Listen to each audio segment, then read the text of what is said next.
कि बहुत ज्यादा है, किसी के पास नहीं होता है। देख लो, तुम कोई भी इन रिसोर्सेज का नाम लो और मैं बता दूंगी ये लिमिटेड है कि नहीं है, बताओ।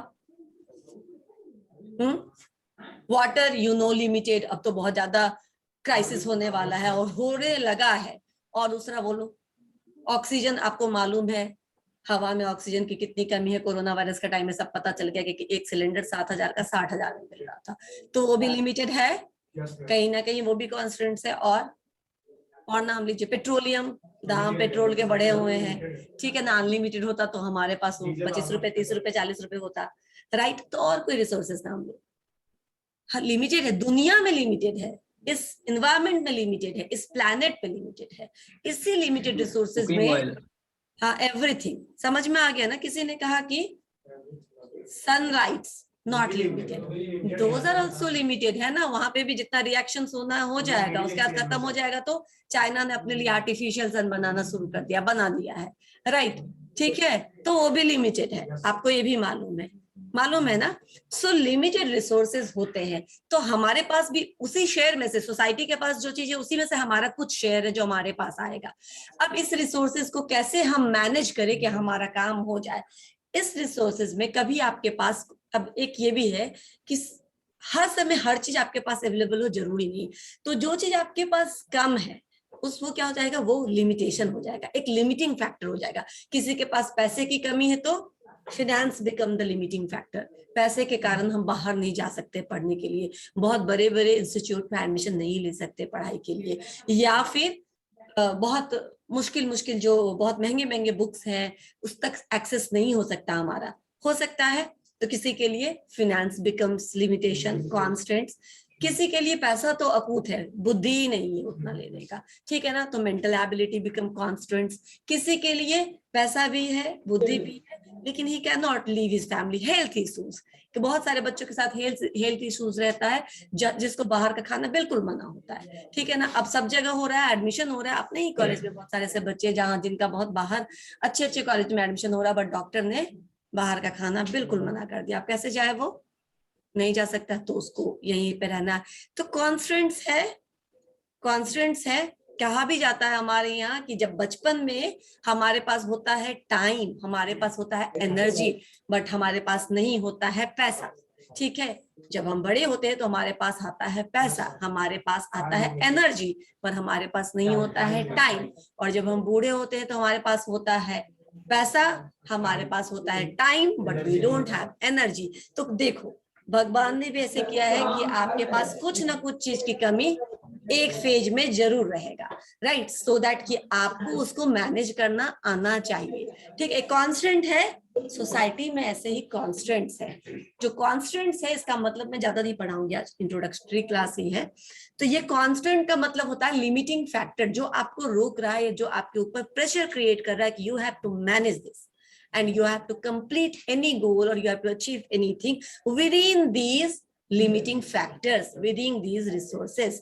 तो हम मैनेजमेंट में क्या करते हैं, डिसीजन लेते हैं, निर्णय लेते हैं कि इन रिसोर्सेज को कैसे अच्छे से यूज करें, ठीक है ना। कोरोना क्राइसिस के टाइम में कितने सारे लोगों की जॉब गई, कितने सारे लोगों की सैलरी कट हुई, कितने सारे लोगों का तरह तरह का क्राइसिस हुआ, उस समय भी तो काम चला घर का, ठीक है ना, कम में चला। तो जो कंफर्ट होगा, जो लग्जरी होगा उसको कट किया होगा, बजट से निकाला होगा, जो नेसेसरी हुआ होगा उसको पूरा किया होगा, किसी भी somehow anyhow that is required to be done, right। लेकिन जो आपको लगता है कि ये बहुत एसेंशियल नहीं है, जैसे रेस्टोरेंट में खाना, घूमने जाना, क्या वो सब तो ऐसे भी होना था, और भी कुछ कपड़े खरीदना नए नए, ठीक है ना, ये सब चीजें क्या काटल कर सकते हैं हम, क्योंकि अभी हमारे ऊपर फिनेंशियल कॉन्स्टेंट्स है, राइट। तो ये चीज होता है मैनेज, लोग घर में भी करते हैं। एक मिनट, रागनी म्यूट योरसेल्फ, वहां से बहुत आवाज आ रही है। And Shruti Ranjan, Simran and Nisha on कर लीजिए, अदरवाइज मैं आप बिना बताए रिमूव कर दूंगी। फिर इतना समझ में आया। तो अब मैनेजमेंट में करना क्या है, डिसीजन लेना है। अब decision making regarding how to utilize this resources, अब ये डिसीजन मेकिंग भी सिचुएशनल होता है। सिचुएशनल मतलब समय समय पे बदलता रहता है। तुम ही हो जो किसी सिचुएशन में हाँ बोलोगे और उसी सिचुएशन बदल देने पे आदमी वही है, काम वही करना है, लेकिन ना बोलोगे, राइट। फॉर एग्जाम्पल, एक और एग्जाम्पल लेते हैं।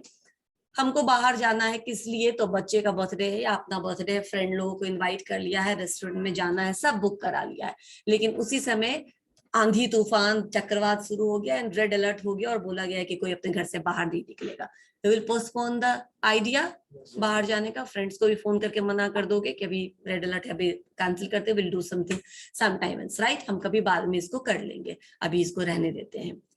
आप बाहर जाने का पूरा जो आपका प्रोग्राम था उसको आप कैंसिल कर लेते हैं, डिसीजन लेते हैं कैंसिल करने का, बाहर नहीं जाने का। बट वही कंडीशन है, आपके छोटा भाई बहुत बीमार है, आपके घर में कोई आपसे बड़ा नहीं है, बहुत ज्यादा फीवर उसको आई हुई है और आपको आप किसी डॉक्टर से उसको दिखाना जरूरी है। अब आप क्या करेंगे? कोई प्लानिंग नहीं थी, but the same person in another situation take decision to go out, ठीक है ना, to seek help of some doctor, ठीक है ना, जो अड़ोस पड़ोस या नियर बाय होगा उससे आप जाकर के कंसल्ट करेंगे और उसको इलाज कराएंगे और दबा देंगे, ला करके करेंगे ना।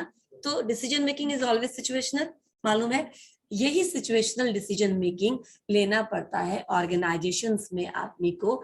डिफरेंट सिचुएशन में जब रिसोर्सेज बहुत ज्यादा है, टाइम नहीं है, तो टाइम को कंट्रोल में रखते हुए जो काम कर सके वो काम करो। जब पैसे की कमी है तो पैसे को जहां जहां से कटल कर सकते हैं, टाइम ज्यादा लगता है तो लगे, लेकिन पैसा कम लगना चाहिए, क्योंकि इस समय जो लिमिटिंग फैक्टर है वो क्या है?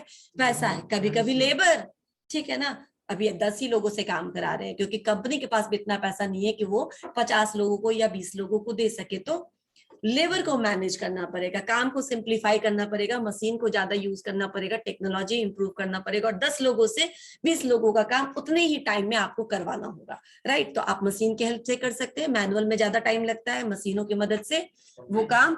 तो अभी क्या कॉन्स्टेंट है? लेबर कॉन्स्टेंट है।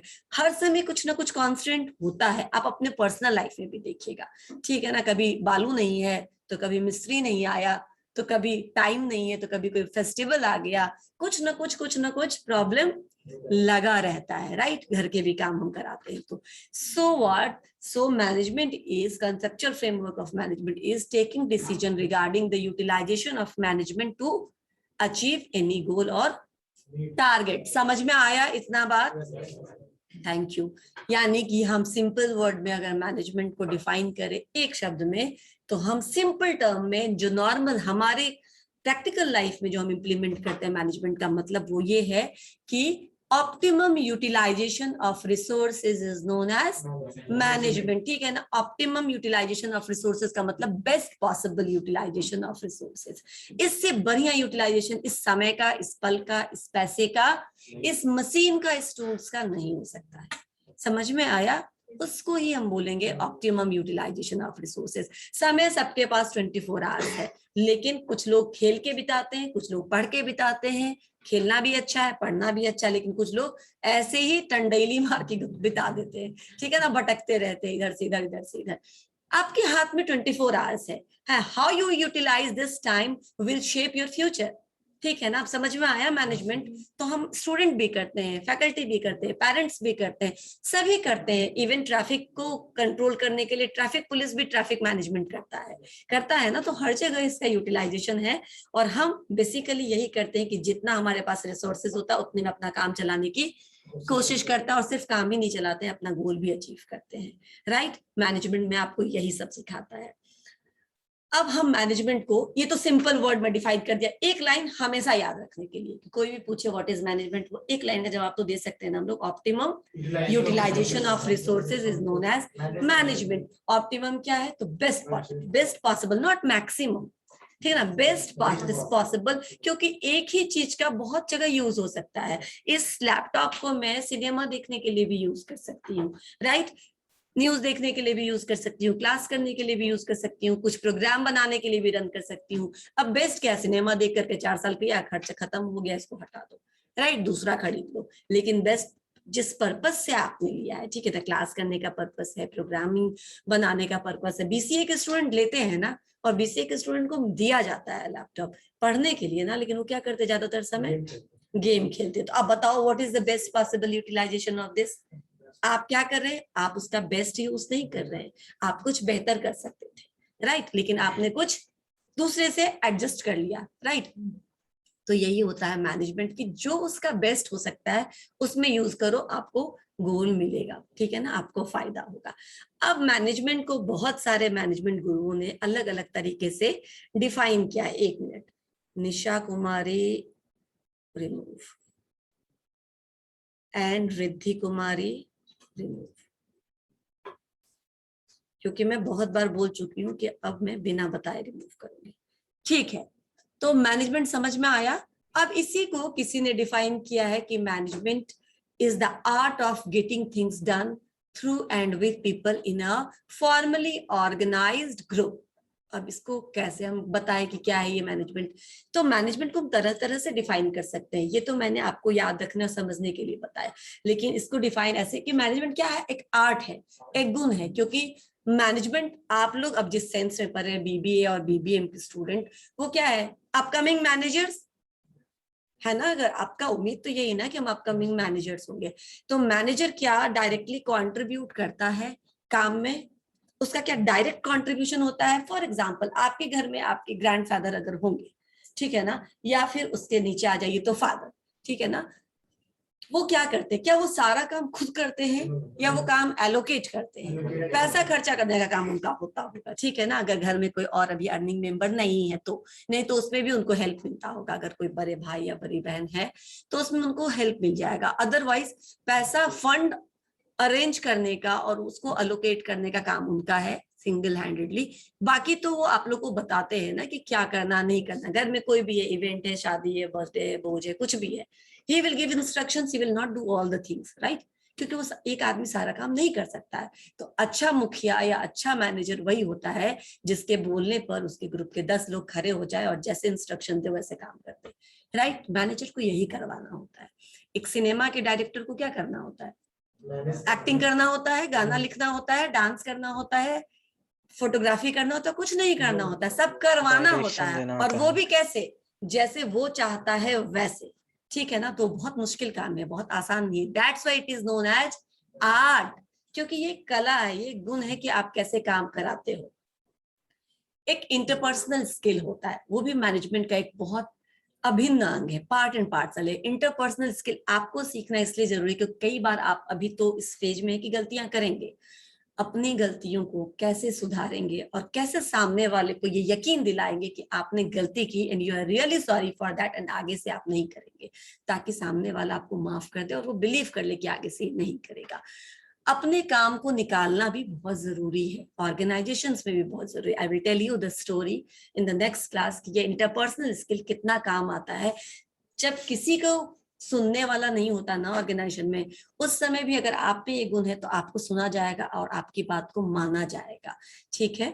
इन नेक्स्ट क्लास मुझे याद दिला देना, I will share you a personal story of my industrial experience कि ये कितना काम का चीज होता है, कि आप कैसे इंटरैक्ट करते हैं, ठीक है ना, किसके साथ, अपने कलीग्स के साथ, अपने सीनियर के साथ और अपने जूनियर के साथ। दैट क्रिएट योर पर्सनैलिटी, ठीक है ना, that give idea in organization about your personality कि किस तरह का बंदा है। और आपको अपने सीनियर से, अपने कलीग से कोऑपरेशन मिलेगा या नहीं मिलेगा, that depends upon interpersonal skill, ठीक है। ये सब भी मैनेजमेंट का तरीका है, कैसे आप वर्क लाइफ बैलेंस करेंगे, कैसे आप इंटर पर्सनल रिलेशनशिप को मैनेज करके रखेंगे ऑर्गेनाइजेशन के अंदर। क्योंकि आपको क्या लगता है, जहां ऑर्गेनाइजेशन में you are not the single whole and soul, right, you have to operate in a group. तो उस ग्रुप के लोग अगर आपको हेल्प ना करे तो आप काम कर पाएंगे, नहीं कर पाएंगे। ये हेल्प कैसे मिलेगा, वो आपका ना दोस्त है, ना बचपन का जान पहचान है, ना भाई है, ना पापा है, वो क्यों आपका साथ देगा? आपके कम्युनिकेशन स्किल के कारण, आपके इंटरपर्सनल स्किल के कारण, आपके बिहेवियर के कारण, है ना। तो ये सब चीजें मायने रखती है ऑर्गेनाइजेशंस में। समझ में आया? ओके, अभी बेसिकली मैंने बोला कि इस डेफिनेशन को डिफाइन कर देते हैं, फिर क्लोज करेंगे। क्या है? Management is an art of getting things done through and with people in a formally organize. लिखो मत, मैं दूंगी, नोट्स सारे हैं मेरे पास, अभी सुनो और समझो, ठीक है ना।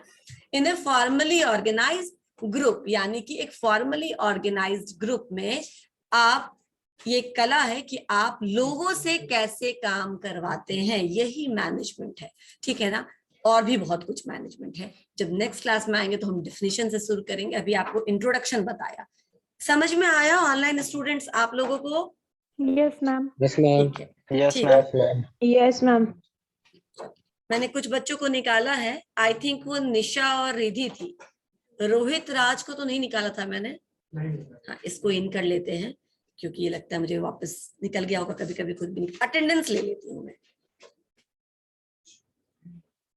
अभी जितना समझाया उतना याद रहेगा।